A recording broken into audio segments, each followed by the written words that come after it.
All right, welcome into this first episode of what we're doing here right now. What we're doing, I haven't got a name for it right yet, but essentially the idea is I want to get developers in, people with experience in the software and gaming industry to come over with their expertise, talk about their expertise pertaining to certain subjects that may or may not interest you. And today's subject is mostly around the big topic of stop killing games, in regards to the actual implementation of how this is going to be done. I brought Kareem here to help talk through some of his questions. And we've got a guest here called Jake McKnight. If you want to talk about yourself a bit, maybe your qualifications here. Yeah. Hey, thanks for having me on. Like Nas said, I'm Jake. I've been in the tech industry and in and out of the games industry as part of that for almost 20 years now. Started back in 2007 at Xbox, working on like content delivery pipeline. Like my team wrote the tools to do the things, but also we would validate content packages before they would go out. So like if a Halo 3 update was coming, we would make sure that nothing was going to break the service when it went live and things like that. And then we would actually push the content out. So like if anybody played an Xbox game between 2007 and 2009, I probably touched it at some point. And then was at Pokemon most recently in the gaming as my most recent game industry cred. I helped build their SRE, like their DevOps organization, and then turned and helped build and then run their information security organization. So I owned all of the security compliance programs like GDPR and COPA compliance for like under 13 kids in the US and things like that. But also help run and manage like the network operations center, the SOC, security operations center, and like security operations and engineering as well. And then most recently I was at Microsoft doing enterprise security program management, advising executives on like the dangers of AI and things like that from an enterprise perspective. Yeah, that's awesome. That's it. Yeah, quite a bit, right? That's an insane fucking resume right there. For the viewers, I come equipped. I bring the big guns here. We aren't messing around. Yeah, it's been a good time. It's been a wild career. I've got to meet some really cool people, work with some amazing people. Like it's all about networking, and the best part about networking is you get to make a lot of friends and do some really cool stuff. Yeah, that's awesome, man. Like, so essentially, to provide a bit more context onto what this episode is about here. Everyone knows the Stop Killing Games initiative. Everyone knows the naysayers and the people saying like this isn't feasible, and the fallouts that have happened from that. Not naming names, I guess, but you all know who.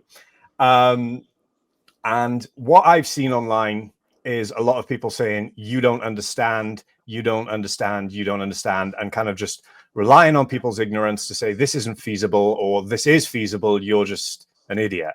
Which there's the condescension in that industry sometimes, right? Like and I understand both sides of it. Like not that I want to justify that condescension by any means, but like I understand the exhaustion it comes from having been on the inside, having seen the sausage get made for so long. Like there is so much that like would never even occur to most people to think about as like things that are legal requirements. Like, for Pokemon, for example, they're a global brand. TPCI, to Pokemon Company International in Bellevue, manages the brand for the entire world except for China, Korea, and Japan. That's it. The only 3 countries they don't manage. Oh, actually, that's not true. I think there's the Pokemon Company Brazil now there as a separate entity. Anyway, the global brand management company, they have to be aware of not only U.S. laws as a U.S.-based company, things like COPA compliance, the Child Online Privacy and Protection Act, but also GDPR and all of the like German workers' rights, workers Council is the name of the collection of laws there in Germany, the Workers' Council's framework. They have all of these different frameworks that they have to make sure that they're compliant with when they're building things, but also in how they manage every aspect of how they build those things, the data and all of that comes along with it. Getting a little long-winded here. The complexity is there, is I guess the point.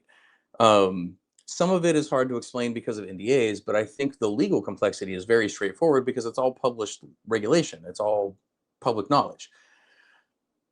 Stop killing games, on the surface, it makes sense, right? Like, we paid for a game. We bought a thing. We should get to keep the thing. Makes perfect sense. The problem is that nobody has ever actually owned a piece of software in history, really, like at a market scale, at least. Because software has always been set up the same way as writing in terms of intellectual property law. Since I think like 1966 was when things started moving in that direction, like very, very early in the software industry. It was intentionally structured to have the same intellectual property laws as writing, as books. And the thing about books is when you buy a book, you do have a physical copy of that book, but you don't own the contents of the book. You have licensed that information, that writing from the author, from the publisher, and that just happens to come in, a physical format. And so, if the license changes, well, you still have the physical format, so it doesn't really affect you. But legally speaking, you have bought a license to that book. Where that breaks down a little bit is when you have intangible goods like software. There are two types of software license. There are proprietary license and there are subscription license. And so like a proprietary license is like Photoshop used to be, you just paid Adobe, I don't even remember how much it costs now, but you paid Adobe and you got Photoshop. Now you pay them monthly to have Photoshop. But they didn't stop selling a product. They changed from a proprietary license to a subscription license, and it's still just a license. So the point of all of that is to say that what Stop Killing Games is trying to do is change the way intellectual property law works so that intellectual property can be handed over to the public earlier in the intellectual property process, in the copyright expiration process, than that 75 years that they've got to wait for. That's kind of a big problem. It's kind of a complicated problem because it's not any one country's copyright law. That's international copyright law, because most of copyright law ultimately derives, it turns out, from like 1710 British law. Like it's been a mess for 300 years now. And it's a mess that is very intentionally tilted towards capital. And that's sort of the other big like problem SKG needs to solve in terms of like figuring out solutions to the things that they want. Is companies have put a lot of time, development effort, and just investment into developing a lot of trade secrets and what are called industrial design secrets. And those are two other fields of intellectual property law that are a factor here, because those are the secret sauce in everything. Every time Tim Sweeney patents some new thing in Unreal Engine or anything like that, that's what's at play. There is those two types of intellectual property law, and you have to unpack all of that. The company can't be expected to just give up its trade secrets, right? Because especially if they're publicly traded, like that's an entire layer of complexity too. Is it actually in the public interest to give up trade secrets if that tanks the public value of the company? That's a harder problem to solve. It's a much more complex problem to solve, and that's the complexity that I think people don't see sometimes. They don't think to look for it because they've never had to deal with it. And like in the industry, in the games industry, like when you're neck deep in compliance laws, especially, like that's all you're dealing with all day is like, we can't do this thing because, or we have to do this thing because, and then what you get to make is funneled through all of those rules that you have to follow or things you can't do. And so all of that has to get unpacked on every individual game. And those rights have to be packaged up and transferred legally. And that investment has to be justified to board members of publicly traded companies. And like, I'm not trying to justify any of this. I'm not saying I think any of this is good. I'm just saying that this is the reality we exist in. Like, this is a function of law and capitalism that we're trying to like operate in. And to get what Stop Killing Games wants, they're not talking about just changing the games industry. They're talking about fundamentally changing global intellectual property law.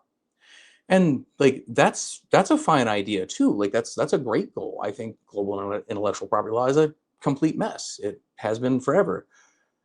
But I think they need to understand that that's what they're doing and tackle it from that angle. Like let me check my notes. I actually made a couple of notes from their initiative. One of the things they call out is Article 17, Section 1 of the Charter of Fundamental Rights of the European Union. No one may be deprived of his or her possessions except in the public interest and in cases and under conditions provided for by law, subject to fair compensation being paid in good time for their loss.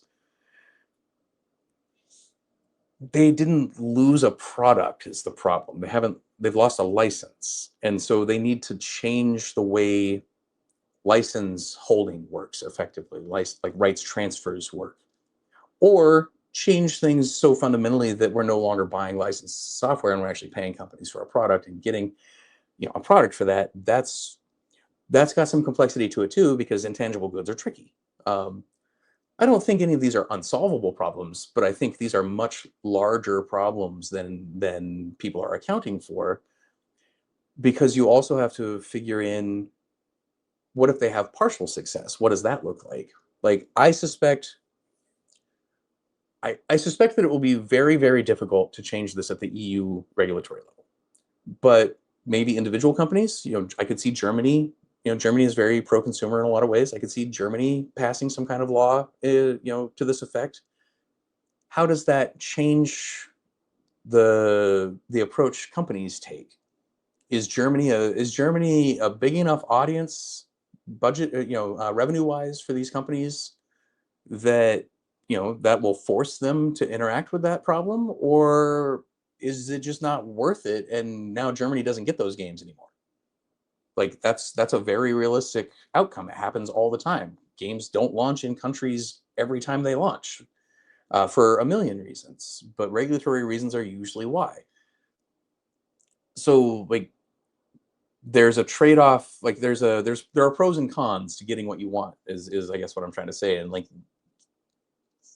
Stop Killing Games folks need to like prepare for success, I guess. They need to understand what it looks like when they get what they want and know how to do that successfully.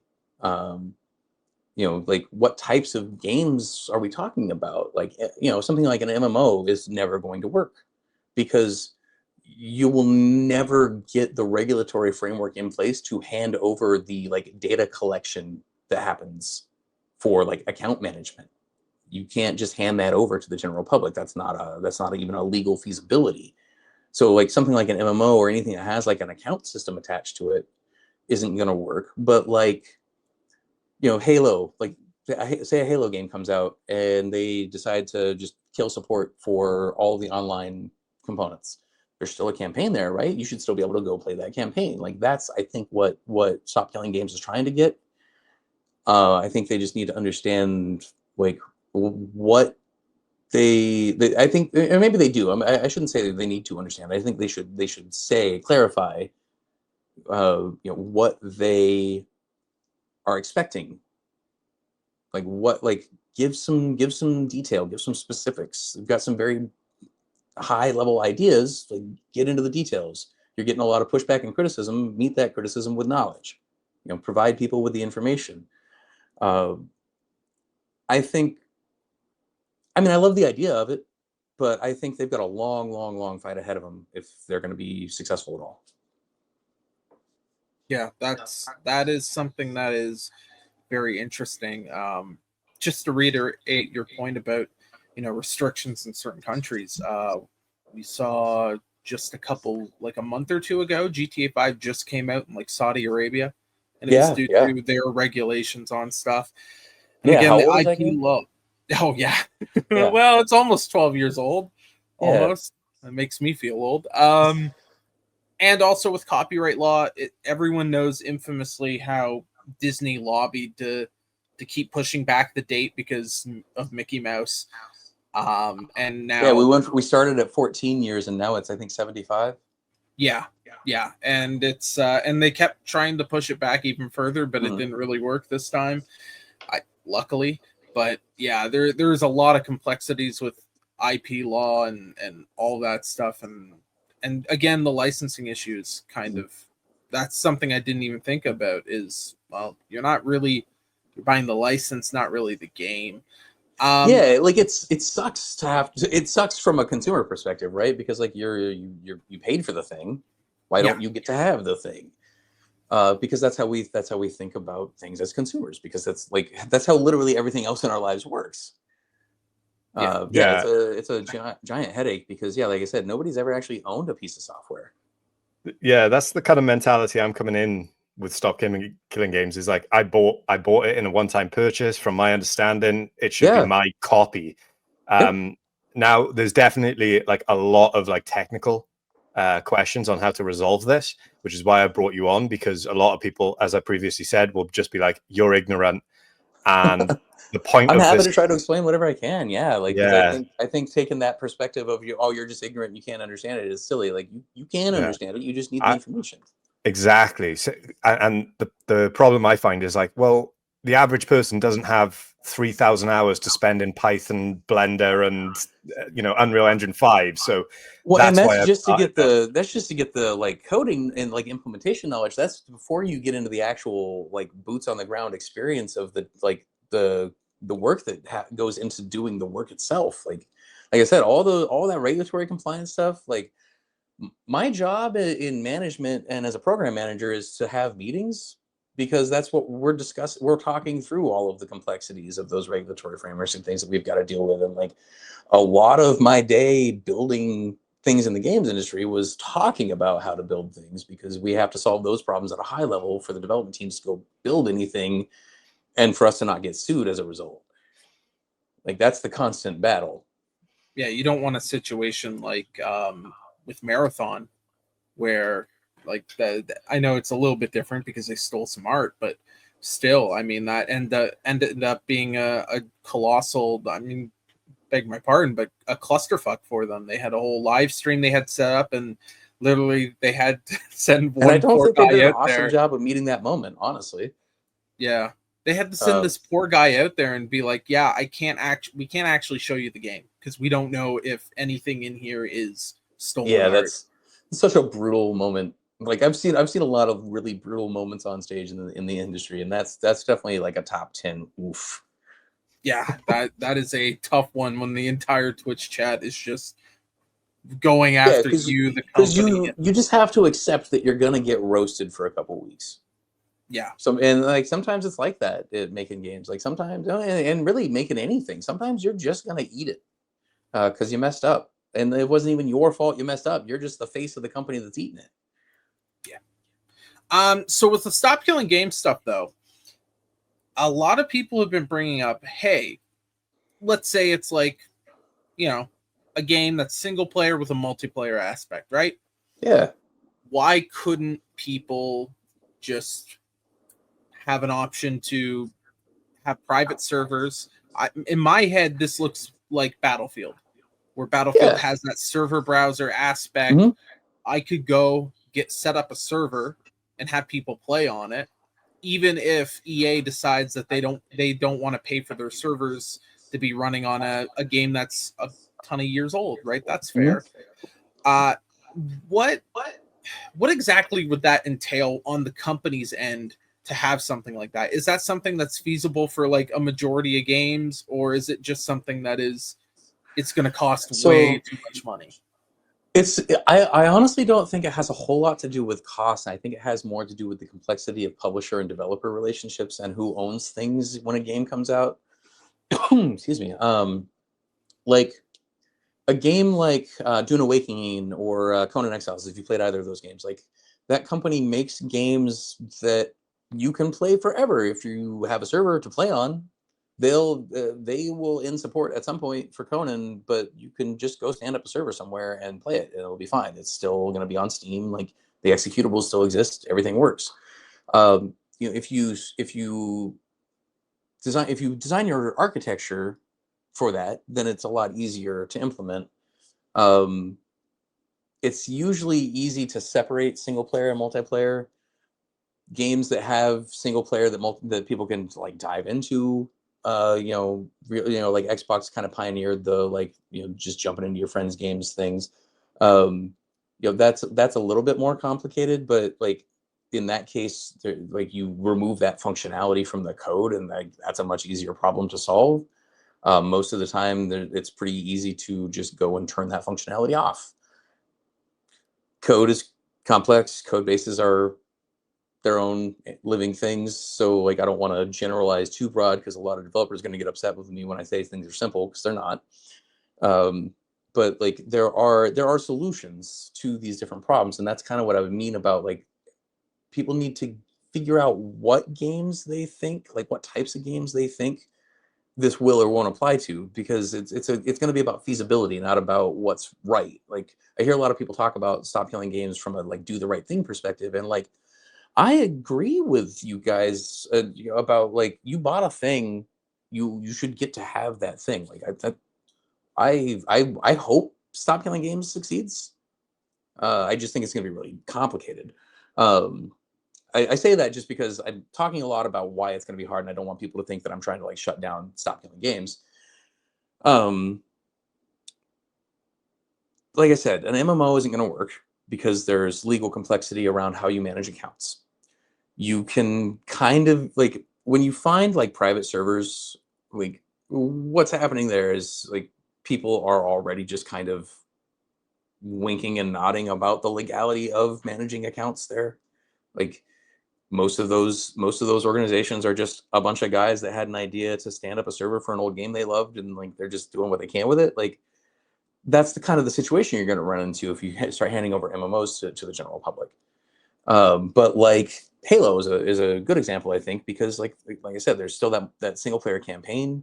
You could even still have local co-op, like local multiplayer, or even LAN multiplayer without having online multiplayer. You can remove the online functionality entirely, and that even simplifies it further in terms of like the work that goes into enabling that. But the difficulty, I think, really comes from who owns what in a game, because the game developer really very rarely owns anything. They are tasked to build the thing, or they're funded to build the thing from a publisher, and then that comes with a whole lot of caveats. Uh, you know the you know I'm gonna say Ubisoft just because it's the first name that popped in my head, not because this is a specific example, but like, Ubisoft might have certain requirements around like, you have to have this many collectibles, or like you have to have this many points of interest in every like region. You might like, they have these like sort of standard sets of rules because they're a publicly traded company whose job is to maximize their revenue, and so what they want is a formulaic product that will reliably give them that return on investment. That's a very different problem from trying to make a video game, because you're trying to tell a story and make an experience, not make people who aren't you rich. And so like that, those two things conflict in really all creative endeavors, I think. And a lot of the complexity for something like Stop Killing Games comes down to, you don't really have to convince the studios of this stuff. You have to convince the rights holders of all of this stuff. And that's where the money is, which is where the pushback is going to come from. Like, you're not fighting an ethical or a moral battle here. You're taking a moral position against a financial problem. And like, that's never going to be a successful strategy. So how do you adapt that moral position and tackle the financial problem? Like, I don't know if there's a way to make some upside for the publishers in this process, but finding ways to give the publishers something for it is probably a good road to success. Because again, they've invested hundreds of millions of dollars sometimes into these titles, and like, that's a whole problem on its own. Like, I feel like there's got to be a game of development bubble coming at some point, but like, the publishers are always going to protect their investment, and that's fundamentally the problem for something like Stop Killing Games. Is the game developers are not who are fighting with you. Really, they're being yelled at by the people who pay them to fight with you, because the people who pay them want Stop Killing Games to go away. It's an incredible nightmare for them to have to even think about, let alone implement. And it'll be a slog if there's any kind of success. But I think there is a road to success. People have to be willing to work with these publishers and figure out like, how to get these publishers to come to the table. So in my head now, I can already see the comments, so I might as well try and address this so they don't yell at us. But they, speaking from their devil's advocate position, they would say, "Oh, this is end of life. The company has already made their money. They're not making any more, which is why they're pulling the plug. Why can't they just allow us to host private servers?" Well, because so I'm going to tell you what the publisher, or what the company's legal response is going to be to that. Is it's going to be, sorry, my cat's trying to jump in the frame. We made an investment, and we have an obligation to protect that investment, and that includes not handing over the products of that investment, our intellectual property, as a result, is going to be their defense. I'm not saying they're right. I'm just saying that that's what's going to be their defense. And legally they are right. That's the ground they're going to stand on from a legal perspective, is the entire infrastructure of international copyright law says that they are right. Morally, that's the conversation we're having, right? But like, to solve moral problems at a global scale, you have to tackle the financial aspect. We live under capitalism. That's just how you deal with it. Talking about whether or not living under capitalism is good or bad is like a whole different video, or a whole different show. But that's fundamentally the problem that Stop Killing Games has. So I think the question really needs to be like, how do you map your goals onto the restrictions of the framework of capitalism that you're stuck with, and like, how do you're gonna have to get creative about like getting some of the right people. Sorry, my cat is just all over. Getting some of the right people to come to the table and have that conversation is going to be hard. But once that starts happening, that will start to snowball. But like so many things, it's going to come down to getting the right people to see the right things, and actually have the conversation. Because right now, both sides are just yelling past each other, which is to be expected, right? Like, nobody's happy with anybody's result, ask or response so far. But until everybody stops yelling past each other and actually comes to the table and has a conversation, all they're going to do is yell past each other, because there's no legal basis for Stop Killing Games to have success here right now. This kind of reminds me of in the 80s, 90s, there was the whole parents who were in uproar. Most famous, Tipper Gore, who was Al Gore's wife at the time, and they were going after a lot of music and video games, but it was mainly focused on music.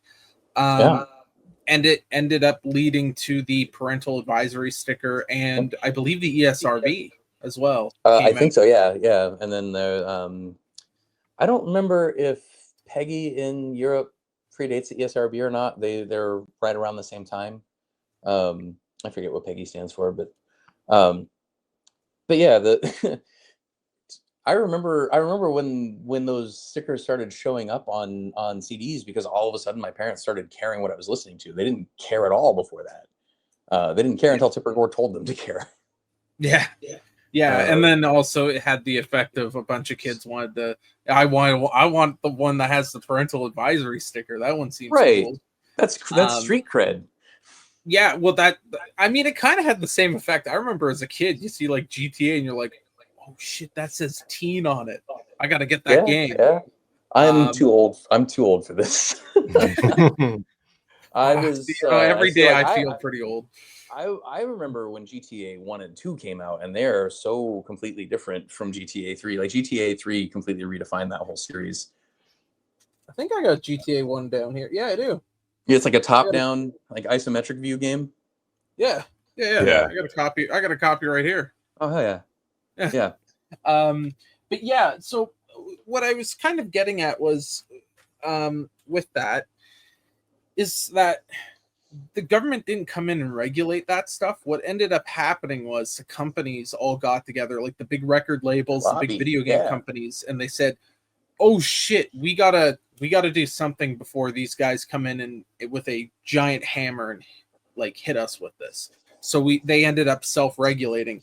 Do you think that's like potentially what could end up happening here, where Stop Killing Games becomes almost like that Tipper Gore type of thing? Not saying that they're like Tipper Gore, but Well, that type of anytime thing you have where it forces them to change.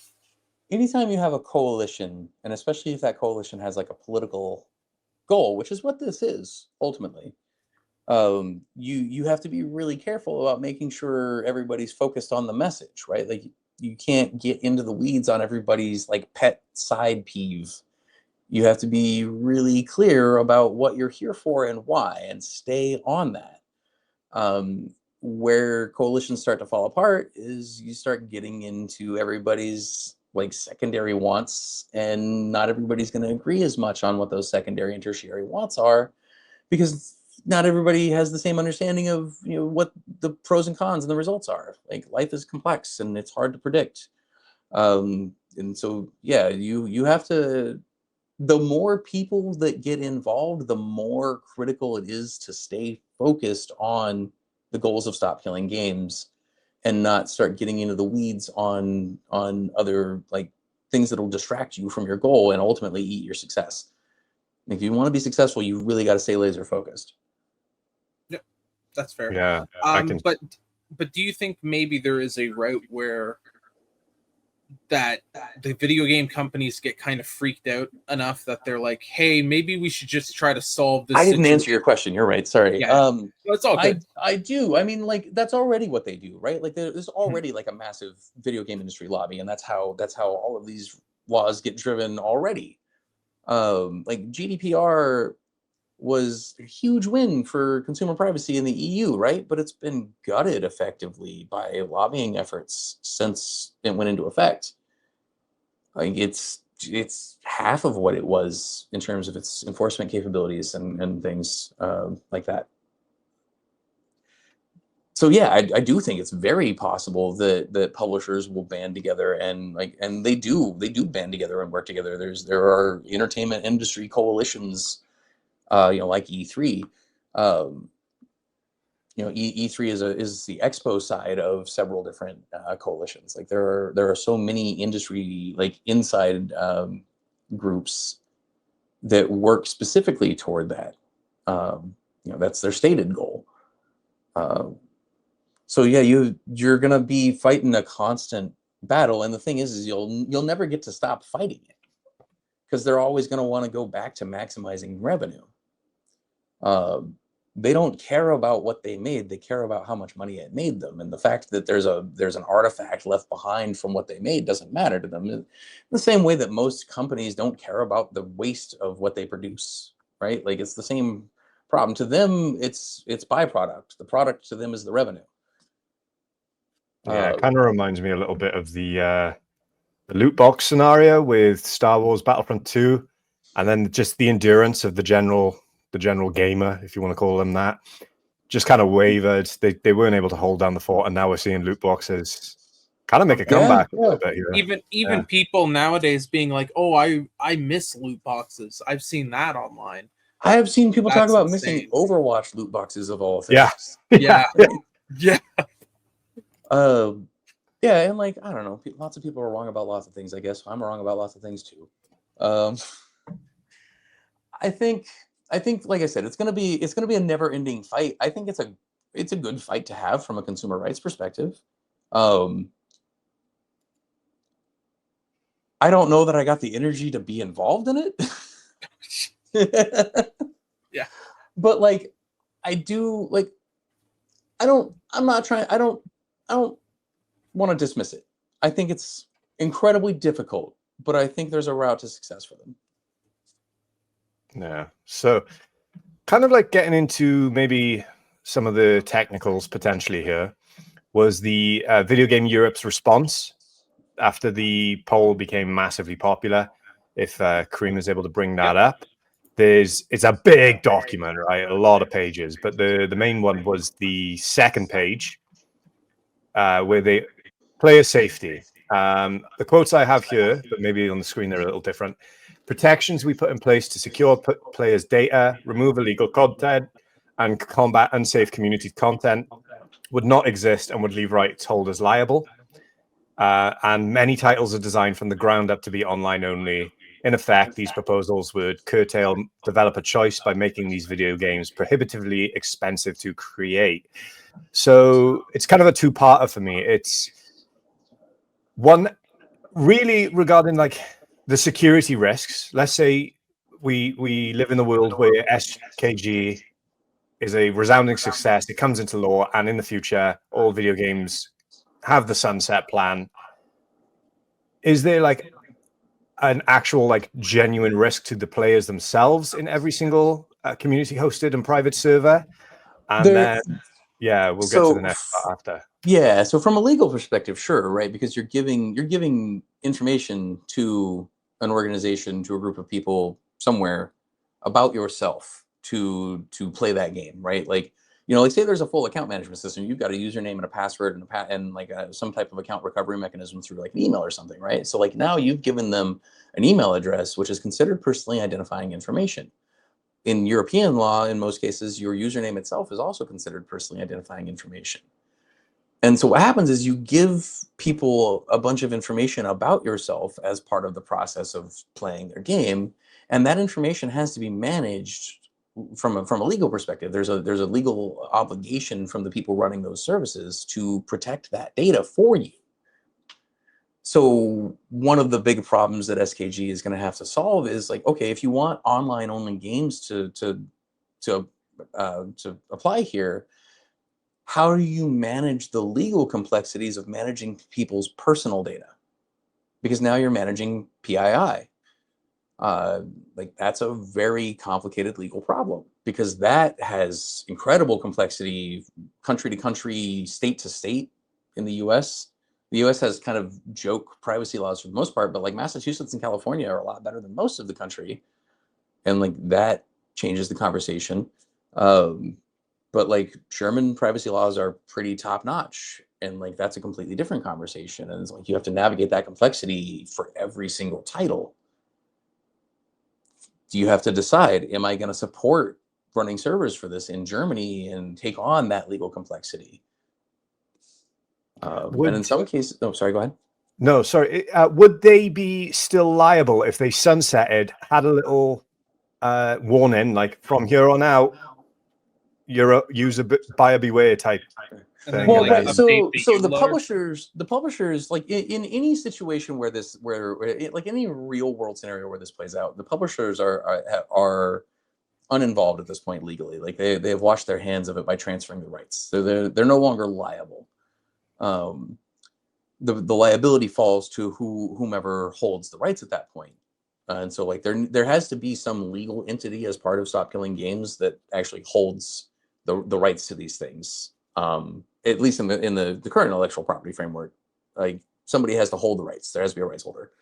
But somebody has to also like run the services and manage the data. And like there needs to be some standardization and agreement on who's going to be doing that portion of things. And those two things go together because you need the accounts to play the game.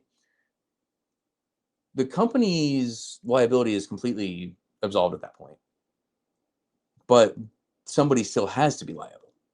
So how do you as a consumer keep the same level of protection when it's just me running the service versus Ubisoft or Bethesda or whoever? That's a really interesting angle there, because someone, I think it was Louis Rossman, was saying that this for the guy Ross Scott, this is you're going to be running this battle forever, and what you saying, like a whole entity has to be set up. That's an interesting angle there, that someone's going to have to be liable for that data. Right. So like, well, I guess there are two ways that can go. Like there has to be an entity that is a rights holder for that for those things, or they are just put into the general public. They're put into the public domain. Putting things into the public domain is like a whole separate thing. There are things that come with that as well. I'm not an expert by any means on any of that. These are just the things that I know from working in it. Yeah, public domain is complicated as well. But like it does solve that problem. But then you run into the fragmentation problem of like, okay, if it's in public domain, then anybody can go and set up a server. And so now instead of one place to go and play Halo 3, you've got 37 places around the world, and your friends are split up across 15 of them. You know, like it's the original World of Warcraft server problem all over again for every game now. So like you need some consolidation there, right? Like there needs to be some way to put all those things in one place. And there are great solutions to do that. I don't think that's necessarily the hardest problem to solve. I think the hardest problem to solve is going to be the legal complexity of things. But yeah, I think there either there needs to be a rights holding entity, or these things have to be put into the public domain. There really isn't another way around the problem. And then the second part would be how the title's designed from the ground up to be online only, and how it's prohibitively expensive to make with those measures in mind, those sunset measures in mind. Is it really like that hard to set up everything for these games? I think that's one of those kind of nuanced things. Like a game like oh, now I can't. I was trying to think of like there's a Nordic Two Worlds, I think, a Nordic company that released action RPG. You know, I'll think of a different example. But like a game like World of Warcraft or EVE Online or Elder Scrolls Online, like those are online only in one type of way, right? They're a client server architecture. You can only play it by connecting to the server and with a bunch of other people. But there are also like peer-to-peer and like hybrid online games where like you can, like I can jump into Baldur's Gate 3 and both of you guys could jump into my session, and like that's also a different type, that's a completely different type of online architecture. The nuance is going to come down to those differences.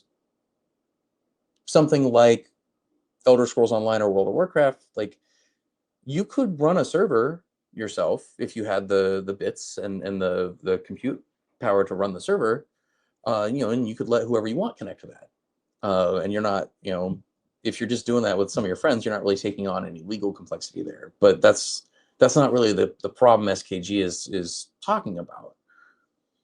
So like I said before, I don't think something like an MMO where there has to be like an account management system is feasible legally, because somebody has to manage and protect that data. Somebody is obligated to protect that data for you as the consumer, because you have consumer protection laws, which is what Stop Killing Games is about, is consumer protection laws.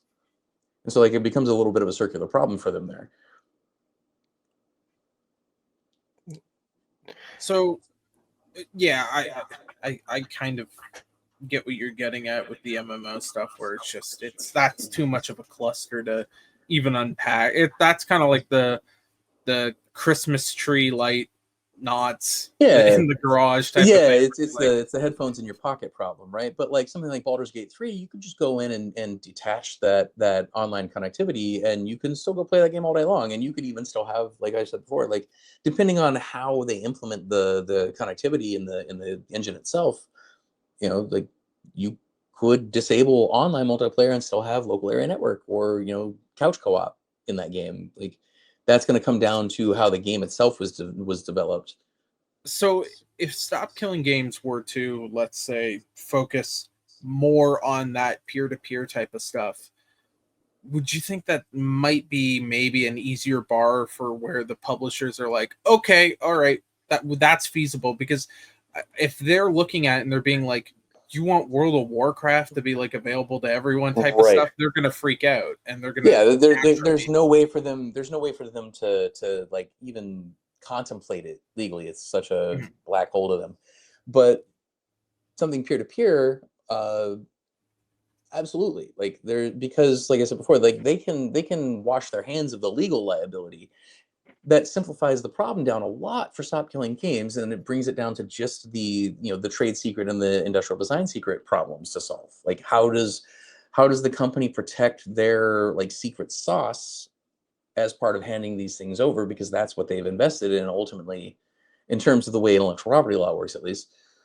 So like how do you manage that? Like, and like is the answer that they have to hand over the secret sauce? Or do they get to modify the functionality of the game to remove the secret sauce, that's a whole layer of complexity. And brings me to what I think might be another hurdle, financially speaking, is just like any of these solutions involve actual technical effort on the part of the development studio that might not even exist anymore just because the publisher is still running the servers. Somebody has to go in and change the code, and that takes time, and software developers cost money, and like there's a cost associated with that too. So like that's another angle that I think you're going to see the games industry come back on, is like, we have costs associated with this as part of our investment. Like, we have to justify that cost to our investors. How do we tackle that problem? Like, those are the problems that you have to solve once you narrow down what games you can and can't operate on in this idea. Like, and that's, I think, the road to success for Stop Killing Games is to narrow it down to just those two problems and figure out how to solve those problems, because that's really the actual intellectual property, like nuts and bolts of the problem.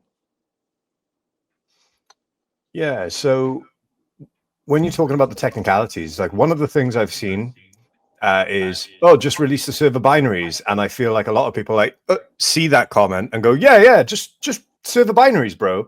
So yeah, what for the people who may not understand, like, what even is the server binaries, and what would be like the challenges or potential workarounds to releasing them for the players? So the server like binaries are or as we usually call them, like the bits, or the binaries is not uncommon also. It's going to be the executable that runs the game service itself, and any of the the libraries, DLLs, or whatever library system, and like art resources and textures and things like that, all in one like place for the server to pull into memory as it needs and show to you. Like, that's all one package.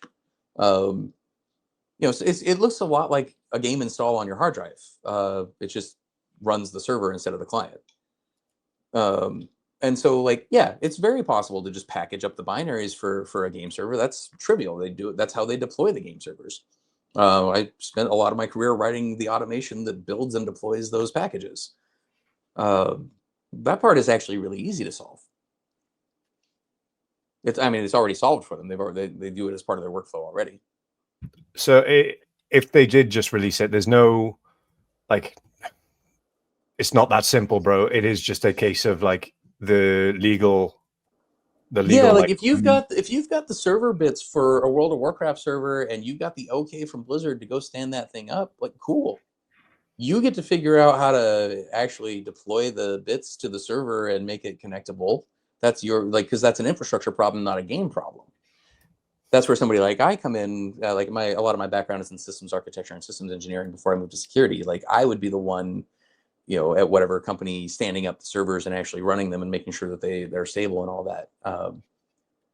You just have to have somebody to run it. And that's really that simple. Like, I could just send you the bits instead of sending them to my deployment servers, and like it's that easy.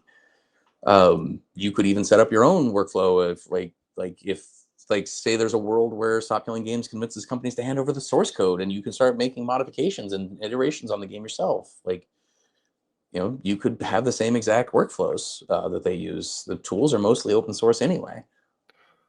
Okay, so one more follow-up before I hand it back over to Cream again is, people come back and say, oh, the third-party proprietary softwares, the middleware or the microservices, they would be too much, or they would cause massive problems if you don't have access to those with the server binaries. Is that true? And is there like workarounds towards that? So that's another one of those things that depends on the title we're talking about, because it depends on the architecture we're talking about. Some things have a monolithic architecture. Some things have a microservices architecture. There are some other different types of architecture. Some things mix a lot of architecture. Excuse me, like a lot of mobile games use a completely different type of connectivity called WebSockets, and that has its own set of problems from a security and privacy perspective. And like, you have to know the nuances of all those different connectivity methods to be able to figure out what you kind of can and can't do, not just legally, but from a security perspective. So yeah, it's gonna be a function of like what game we're talking about. some games are going to be a lot easier than others. Some games are going to be, it's going to take a decade to unpack how to do it right. And I think that's like another thing to be aware of for Stop Killing Games is like the time scale of the problems you're trying to solve. This is going to be a slow one. It's going to be a slog, but it's a good slog. Like a decade plus. I think a decade is reasonable. Like, yeah, I think if there's going to be success, there will be like a lot of indicators of success before a decade from now. But I think like the types of things that I'm seeing people talk about and ask for, I think it's achievable on a 10-year scale. Yeah. It's achievable. I don't want to like.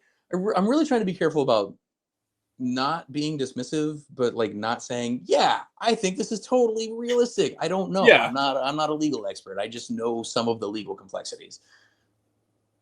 Yeah, no, I think that's fair. I got one more question because I know we don't want to take up too much of your time here. My last question is, I don't know if you want to name two, I guess, myths you want to bust from the Stop Killing Games side, and for the better or worse, the more skeptical side of it. If there's like two things that you've heard personally that you think is wrong on both, or that could even be one each if you want to do that as well. Just trying to think of like some of the stuff I've seen thrown around. Like I was kind of trying to do that with explaining like the complexity of the intellectual property law stuff, because like a lot of the stuff I've seen thrown around boils down to like not like being aware of what the complexities are there. And I think that's really if I've got a message here at all, it's like dig into the law and like really get an understanding of copyright law internationally and understand the problem you're actually trying to solve, and you'll be a lot more likely to be successful. I know folks like Thor have been involved in this. I admittedly kind of stopped paying attention to that dude a while ago. Yeah, you're not the only one. Well, it sucks because he's a local guy. He lives like 20 minutes from me. Like I've never met him or anything. He lives in a couple cities over. But like like we're in the same industry, both in the security background. We both like I don't know if you know, he's building like an animal, like a ferret rescue. Yeah. And like I used to volunteer at a ferret rescue up in Kirkland. Like a lot of things that he and I would be on the same page about, right? Like I want to like the guy. Woof. His response here has not been good. Very stonewally, which is why I brought you on to try and answer these. Yeah, I don't want to try and be the anti-Thor or anything. Like I said, I'm just some guy. Yeah. I'm just some guy who happens to have worked a little bit on some of this stuff. I'm not trying to dog on anybody. I realize I sound like I'm dogging on Thor. I'm not trying to dog on anybody. I'm not. Yeah, there's a lot worse that's been said by people on this panel. Me and Nas about Pirate Software. But if you were to come on here and say, "Hey, Pirate Software is 100% right. This is why," right? That's valuable, and I think it's great that you came on. It's great that we got you on here because thanks for having me. It's a really interesting problem. Because it's like it is a very complex issue. It's not very cut and dry, even though I think a lot of the discussions, maybe even partly my fault too, is just it's a very kind of like, hey, this is a situation, it needs to be fixed. And then everyone's like, especially how do you fix it? Right now, like economically, like every dollar you spend matters more and more every day. And so like it's harder and harder as a consumer to just eat the shit on that one. Yeah, especially like up here. I'm from Canada. Up here, we're getting AAA games that are approaching $100 Canadian. It's like that's because you got that like on top too, wage. And like HST and all the tax and all that stuff. Yeah. But it's tough. So I understand why people are very, very upset about this. And to be honest, I do too. I'd be pissed off too if one of my favorite games is just like, you can't play it anymore. Oh man, I've got a graveyard full of games that I'll never get to play again that I miss. Like, I mean, like I said, I'm 41, almost 42 now. I've been playing games my whole life, so that list only ever gets longer. But like, I my point there is like I get it. Fundamentally, I'm just as frustrated as anybody else about it. My point, like I said before, is not to say this isn't going to work or don't do this. understand how hard it's going to be realistic about what you're trying to do, and go do the thing if you want to do it. You right now there's a lot of pitchfork waving, and like that's a necessary step. Now is the time to shift from pitchfork waving to boots on the ground, hands in the dirt type work, and get some stuff done. Yeah. So one of my last questions is, so from my understanding, Valve on Steam offer their own services. Could, like, especially in the PC realm, could the developers or publishers just hand over their servers to Valve to run? And Yeah, maybe or like a lot of games, come out and they'll launch with partnerships with a lot of like game hosting companies. Like publishers could work with they could build partnerships with those game hosting companies where maybe those hosting companies act as the rights holders to those bits, and then Stop Killing Games builds partnerships with those companies in parallel. And so there's agreement on who we all work with to run the servers, and then everybody still gets to go and play those games and not have to deal with the headaches of having to run everything themselves and all that. Like that's a possible outcome. I think that's a realistic outcome. Those hosting companies would love it. They make more money that way. Yeah, I was going to say, like, Yeah. because theoretically businesses could start that could host it, but you just said they already exist. To learn something. Yeah, like if I as somebody whose job has been to come in and understand deep problems quickly and start figuring out how to unpack and solve them, if I wanted to execute something like Stop Killing Games, the first thing I would do is I would find a likely partner, find one person at one company will start the ball. Find a sympathetic ear in the right place at the right company. Start talking to everybody until you figure out the right people. Find somebody to talk to that cares about what you're talking about and isn't just going to dismiss you out of hand because it's their job to. That's a hard problem to solve, but those people exist. They're out there. Get that likely partner on board and get them talking about things internally. Get them talking to their industry contacts and their network about those things. And you start that conversation from the other side of the table, and you get people, like, because again, you got to get people to have the conversation. So like I said, if I were going to do this, I would find a likely partner. I would start talking to hosting companies about, like, hey, here's the structure we've come up with. You're going to basically have to make a business pitch. You're going to have to come up with a structure for who holds what and how the transfer of rights works, and like who's responsible for data. Some companies might not want to take on the complexity of account management. Most of them already have some type of account management system, and they just need to figure out how to separate financial account management from everything else. And like, that's not hard really either. That's a pretty solved problem. But you need, like, those are the pieces you need to have. You need to have somebody on the publisher side, you need to have somebody on the hosting side, and you need to get those people and Stop Killing Games all at the same table to talk about, like, hey, here's what we think will work. What's wrong with it? What do you think will work? What do you propose? And like, just hash it out. It's going to be contentious. It's going to be long, but it's solvable. That's a really good, yeah. I think that would be the plan. I think that's the solution. We figured it out, guys. Well, I think Today. that kind of is. I mean, you have stuff like Valve. You even have stuff like GOG through CD Projekt Red. Yeah. Like, Oh man, I there's love options. GOG. The thing is, I think it's harder on consoles, but Sure. Still, I think there is probably, if you can at least figure it out on PC, that's something. I mean, GOG it's is not a great everything. precedent, right? Because GOG functions as that rights holder. Yeah. So like something like good old, they might be an organization that's worth getting involved with here. Like they might have some insight on the process. Like, I'm sure they have a ton of insight on the legal process, right? Because that's their whole job. But like, I'm sure that they've, like, this kind of aligns with their goals as a business. Yeah. So I would probably find some folks at GOG to reach out to and just have the conversation with them. And I think the most important thing to do is to treat it as a conversation. Always. Like, it's going to be contentious. You have things you want, and that's at odds with things they want, and that's conflict. But like, that's also just how we solve any problem. It's a function of how we navigate that conflict. the hostility from both directions is completely understandable, but we have to mitigate it and come to the table with a strictly rational approach. A hard problem. Some days it's a lot harder than others. But like that's the only way to be successful is like emotion can't play into it. Like it can't be a morality fight. It has to be how do we shape the morality fight to the financial and legal realities. Yeah, that I think that's probably the best route forward is what you said there.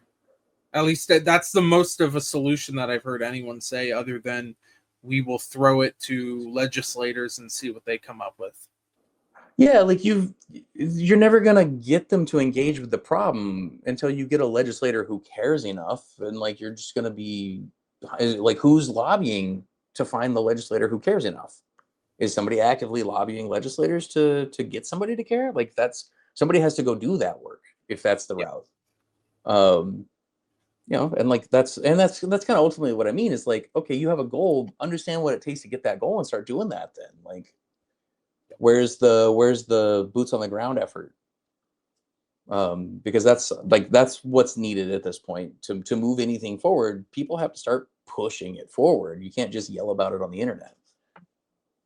Yep. Yeah, I think. Well, from my end, all my questions are I don't mean to imply that you guys are just yelling about it on the internet. I mean, like, not at all. No. A lot of people are just mad, understandably. I'm not even saying that people are wrong to be mad. I'm just saying like that anger isn't moving the problem forward. I would say that not to speak fully for Nos, but for myself, and I think a little bit for Nos, we're skeptical. Skeptical. Is that how you say the word? I'm forgetting how words work now. This is good. Yeah. We're kind of a little bit iffy on the stop killing games because of, you know, once it gets booted up to legislators, you don't know what's going to happen, and you kind of do lose control of everything, including messaging, all that stuff, because it becomes a political issue. Yeah. Whereas if you approach it the way I'm talking about, like you stay in the conversation. You stay in the conversation all the way through the process. It goes from, as opposed to a political issue, it's a business issue. Yeah, well, business issues are more easily solved than political issues that are inherently. Yeah, because if you can find a way to solve it as a business issue, then you don't have to get into so much of the complexity of copyright. Yeah. Excuse me. You don't have to get into so much of the complexity of copyright law because you've already solved it and like managed all of the copyright stuff. You don't have to get into the complexity of trade secrets because that's been part of the negotiation process. And like, you know, there might end up needing to be some type of a fund to like find some compensation methodology or something. Like I don't. That might be stepping too close to the lay of the heaven. I don't know if people are going to get that reference. But like, there's my point there isn't to try to throw out what I think are solutions or suggestions for solutions. My point is just that like you have to have that conversation and really wade into it and get in the weeds about it. Because there's Jake. There's just so much complexity and there's no way around it but through it. Yeah, because from my personal experience, like I am on board with Stop Killing Games, but I've been in the server, the Discord. I've tried to engage and say we need to, you know, formulate plans, do what we're doing here, right? There needs to be organization. Yeah, and have organization. And then I'm getting responses of like, "Nah, we won the thing. We wash our hands with it, and it's all the politician's job now to just pick up the slack." You've accomplished literally nothing so far, though. Like they've got a petition side. Yeah. Maybe I'm wrong. Like, has anybody actually, like, from a political perspective, a couple EU MEPs have said like they're on board, but in terms of like solutions and what they're actually going to do, we don't know. And I don't think just washing your hands support is not the same thing as like I'm going to take this and do this for you. Like that's a very different thing. There's also one legislative thing that I don't think anyone's really focused in on with the EU. The EU is a very big market, and I don't think games companies can just ignore them like some people who are critical of Stop Killing Games are. But no, it's massive. Every country has to ratify a law that the EU puts in place, and on very important issues like trade, like stuff like actual like trade with other countries. I know for my country, there's certain countries in the EU that have not ratified the EU-Canadian trade deal. So Yep. if that's not a focus to, like, let's say Poland, for example, not to say that Poland's, I'm just but using they're a country very in involved in EU. the games industry. Yeah. Yeah, but let's say it's like the Netherlands, and let's say the Mhm. Netherlands just isn't focused on this. Well, if you have enough countries like that, even though it did pass the EU, even though there is a resolution, if it's not ratified by each country, it really isn't valid. Yeah, and that's another thing that comes down to, like, we've got to stay realistic at all times, is the actual, like, difficulty of implementation, because how do you enforce? How do you Yeah. enforce when it's the government of Poland, let's say, just to reuse the example, like, how do you enforce when it's the government of a country violating the agreement? What recourse do you have? How do you protect what you've made here? Like, there are always, to your point, there's never going to be like a total victory here for anybody. There's always going to be that constantly nebulous complexity, because, like you said, the priorities of every member nation change constantly, and, like, maybe they don't care at all about this, but maybe they will in 10 years, and that's a different, that conversation shifts in 10 years. But that's kind of what I was saying earlier about, like, or part of what I was saying earlier about, like, it's going to be a constant fight, is like, it's going to be a constant thing. It's a living thing that you have to manage, and it will only ever be that. Like, there will always have to be people involved with the management of this thing, and that's a very solvable problem too. But, like, somebody has to do it. Yeah. 100%, Yeah, I man. think that's fair. Nas, you got anything you want to say? I'm totally satisfied now. I've had all my questions answered. I think we've helped any potential viewers to understand, the server binary side, the technical side, and then also delves very, not like deeply, but helped people understand that there is a lot of legal implications here in terms of, like, licensing, copyright law, like ownership. Yeah, I'm well happy. So I will say, like, thank you very much, Jake, for coming on. Thanks It again for having me. pleasure. I'm glad, man. That makes me feel good. It makes me feel like I did my job today. And I'll let Cream wrap up if you. Yeah. Thank you, everybody, for watching. This is the first episode of, I guess, a new thing that me and Nas are going to be doing. So we're going to continue. I don't know how regular of a basis, but yeah, hopefully we get even more discussions just like this. This was a really good discussion. So thank you very much, Jake. And again, if anyone's watching, I'm going to do the YouTube shill thing. Make sure to hit that like button, subscribe, share, hit the notifications, all that kind of garbage that everyone tells you to do. Do that garbage for us. That would be nice. And with that, I guess that's it with this. So thank you, everybody, for watching. And until next time, see you later.